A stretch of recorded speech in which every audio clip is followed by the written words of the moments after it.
Sítio do Pica-Pau Amarelo. Sítio do Pica-Pau.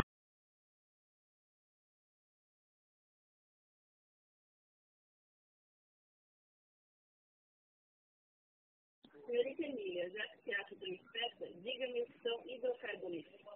São misturinhas de uma coisa chamada hidrogênio com outra coisa chamada carbono. Os carocinhos de um se ligam aos outros e formam metanas, butanas, ciclopropanas e benzinas e outras coisinhas nas mãos que pegam fogo. Isso mesmo, esses carocinhos são átomos. E onde encontram esses hidrocarbonetos, Pedrinho? Em sedimentos marinhos, perto das costas marinhas, em terras que já foram mares.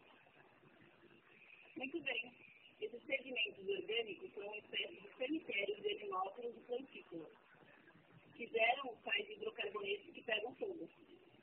Mas isso só ocorre quando se reúnem umas tantas condições favoráveis. Esses cemitérios de matéria orgânica devem ser cobertos depressa pelos tais aterros dos rios. Que condições são essas? Uma delas é ficarem isolados das águas para livrar a matéria orgânica de ser devorada por certos seres viventes.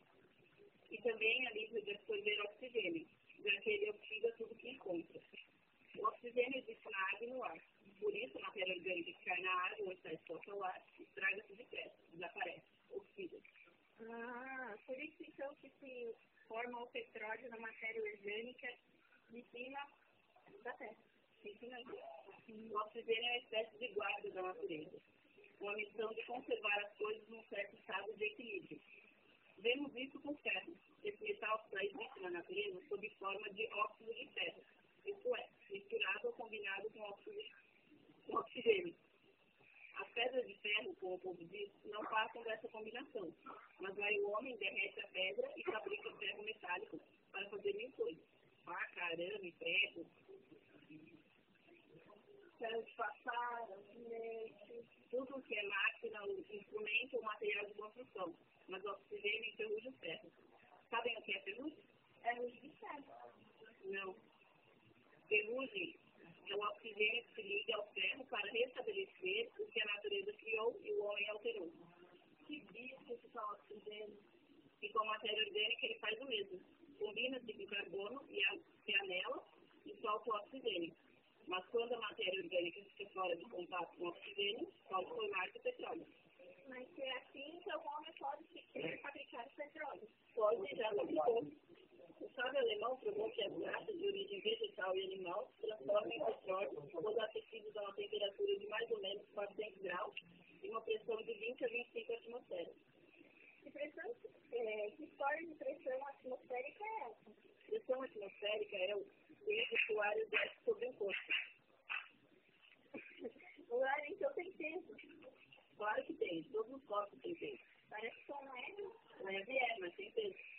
Um litro de ar pesa um pouco mais de 1 grama. E a camada atmosférica está sempre fazendo peso sobre tudo que existe na Terra, inclusive nós. Uma camada de ar de 1 centímetro quadrado de base pesa 1 kg e 33 gramas. Puxa, mais de 1 kg para cada centímetro quadrado, que é uma isca de espaço. Não entendo. Se é assim, então o peso do ar sobre a cartolina do esconde deve ser de uns 10 quilos. Porque a cartolina com as águas terá uns 10 centímetros quadrados de superfície. E com o tamanho de peso numa chapa cartolina? Porque essa pressão se exerce de todos os lados e também de baixo para cima e de dentro para fora, de modo que se anula. Mas se a gente extrair o ar que há dentro da cartolina fazendo vácuo, ela se achatará imediatamente. Bom, me conte. Um basta de ar e de pressões atmosféricas, fosse o petróleo. Essa digressão. Que digressão, me conte. Digressão é sair do assunto principal como saímos. Essa digressão, digo eu, foi para explicar por que motivo não se forma petróleo nas matérias orgânicas expostas à água ou ar. Para que se forme petróleo, é necessário que a matéria orgânica fique isolada pelos aterros que os rios fazem com os materiais trazidos pela correnteza.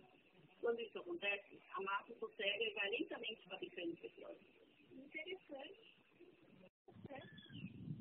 jazidas de petróleo mais importantes que o homem conhece encontram-se, como já contei, perto das costas e nos extintos mares interiores, ou mediterrâneos, como foi o nosso Mar Charaé, os riquíssimos campos de petróleo do Baku, rente ao Mar Cáspio, que estão nessas condições. O mesmo direi dos campos petrolíferos da Mesopotâmia, entre o Golfo Pérsico. Aqui na América do Sul, temos os campos petrolíferos de Comodoro Rivadavia, na Argentina, entre o Golfo de São Jorge. Esse golfo já foi muito maior. Os aterros é que o reduziram ao tamanho atual. Na parte aterrada, os argentinos abriram mais de 3.000 poços de petróleo. É fácil saber onde está o petróleo. Basta determinar se uma terra é formada por aterro do mar. É o que os argentinos estão fazendo, por meio de estudos geológicos e geofísicos. Eles procuram determinar as terras de aterro para nelas abrirem as perfurações. Está tudo muito bem vistoso, mas eu queria saber como a tal matéria orgânica vira petróleo. São precisos milhares e milhares de passos. Primeiro, uma mistura de sedimentos orgânicos com as areias que os rios trazem. Depois, acaba a mistura e começa o aterro físico. Esse aterro permite a formação de uma camada permeável que depende do peso da matéria orgânica aprisionada no fundo por muito tempo, e em vez de apodrecerem, transformam-se em tufa ou em carvão de pedra. Quando para a matéria orgânica composta das gorduras dos caldinhos dos animais do lodo marinho, fica isolada do oxigênio. Ela vai se convertendo numa série de matérias bituminosas. Matérias bituminosas são as que contêm hidrocarbonetos, o asfalto, o petróleo bruto e certos xistos, que são matérias bituminosas. O homem refina essas matérias para extrair os hidrocarbonetos puros empregados na indústria. Mas eu quero saber como se faz a passagem do sal de matérias para o petróleo. Laboratórios químicos sabem fazer essa passagem. Já contei a experiência de eles. Calor de 400 graus, pressão de 20 a 25 atmosferas. Sérgio, nossa experiência, esqueceu de explicar o que é atmosfera. Está falando da atmosfera em geral. Em física, a atmosfera é uma medida de pressão, assim como o metro é uma medida de comprimento. A atmosfera tem um tipo de medida que equivale ao peso de 1.033 gramas por centímetro quadrado. A pressão de 20 a 25 atmosferas usadas por Engels corresponde a um peso de 20 a 25 quilos por centímetro quadrado. Mas no laboratório, a formação do petróleo se faz imediatamente. Na natureza, não. O petróleo leva milhares de séculos se formando. Muito bem. Creio que quanto à formação de petróleo, basta ficar no início. Temos agora de ver as condições que tornam esses depósitos de petróleo exploráveis. Se o petróleo fosse inexplorado, de nada valeria para nós. É preciso não esquecer que a formação das camadas de sedimentos deu há milhões e milhões de anos. Num tempo em que o globo era ainda uma fruta fresca e roliça. Depois foi murchando até chegar a pasta até hoje. História de fruta fresca que faz décadas de tempo. Uma comparação para que vocês entendam melhor. Comparações dessas, onde só serve para não fazer vir água na boca, fácil. Quem me dera ter um pacotinho dessa sem caroço. Pois uma pasta é uma fruta murcha e ressecada, toda enrugadinha. Com a terra aconteceu o mesmo. Começou a esfriar e a murchar, e foi se encolhendo e se enchendo de rugas que hoje formam as montanhas e vales. E o que tem isso com petróleo? Tem que, no começo, as camadas de sedimentos depositadas no fundo dos mares eram horizontais ou mais ou menos horizontais. Com o enrugamento da crosta, essas camadas horizontais perderam sua horizontalidade, tornando-se, por dizer, montanhosas ou onduladas. Assim, existe no globo zonas onde a crosta está como era nos primeiros tempos, mas isso é raro. No geral, a crosta se enrugou, formando as montanhas e vales. E esse enrugamento, houve muitas rupturas de camadas, como escorregamento de uma sobre a outra. torcimento, penetração de uma camada em outra, etc. E o acidente aconteceu. Vou desenhar na pedra um desses pregueamentos mais simples, para mostrar onde se encontra o petróleo. Isso é um corte... Isso é um corte da terra no estado em que ela se achava antes do enrugamento. Temos uma camada sedimentária com petróleo já formado. Notem que o petróleo fica em nível plano em cima da água. Por que em cima? Porque na massa de lodo aprisionada pela capa do acervo, trazida também pela água, havia também água, aliás. E como é mais simples que a água, mais leve que a água, o petróleo, à medida que se forma, vai subindo e se colocando em cima da água. E o gás que se forma fica em cima do petróleo. O gás é mais leve que o petróleo. A ordem de colocação é primeiro água, depois petróleo, depois gás. Muito bem. Mas um petróleo que se acha disposto dessa matéria de nada serve ao homem. Não há jeito de recolher. Para que sirva é necessário que se aglomere num certo ponto. Vamos fazer outro desenho com essas mesmas camadas já enrugadas. Teremos isso. As camadas enrugadas ficaram onduladas que nem montanha-russa.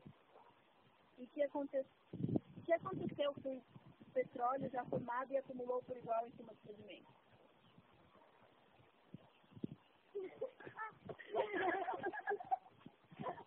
Subiu na parte mais alta por ser mais leve que a água. Não sei se eu fiz Bom, essas rugas têm o nome de anticlinais quando são para cima e formam montanhas. E tem o nome de sinclinais quando são para baixo em forma de vale. O petróleo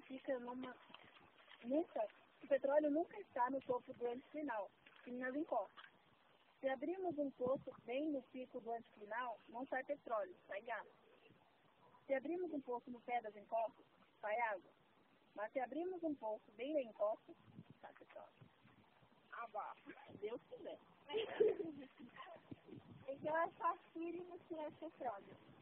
Seria, se nós aqui em cima pudéssemos ver com os olhos essas dobras lá dentro da terra.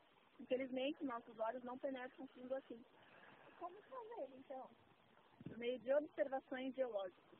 Isto é, de estudos da terra na superfície. Os homens conseguem, muitas vezes, localizar esses anticlinais. Ultimamente, apareceu uma ciência nova que tem ajudado muito. A geofísica. Graças ao processo geofísico, é possível determinar com muita precisão os anticlinais e os sinclinais, e, portanto, marcar os melhores pontos para as perfurações. Em vida, antigamente, tinha os olhinhos de ver através dos cortes opacos. Quem sabe com esses olhinhos, podemos determinar algum anticlinal de petróleo aqui no sítio da vovó? Ainda não fiz a experiência, mas acho possibilíssimo. Hei de verificar esse ponto. Agora, vamos embora.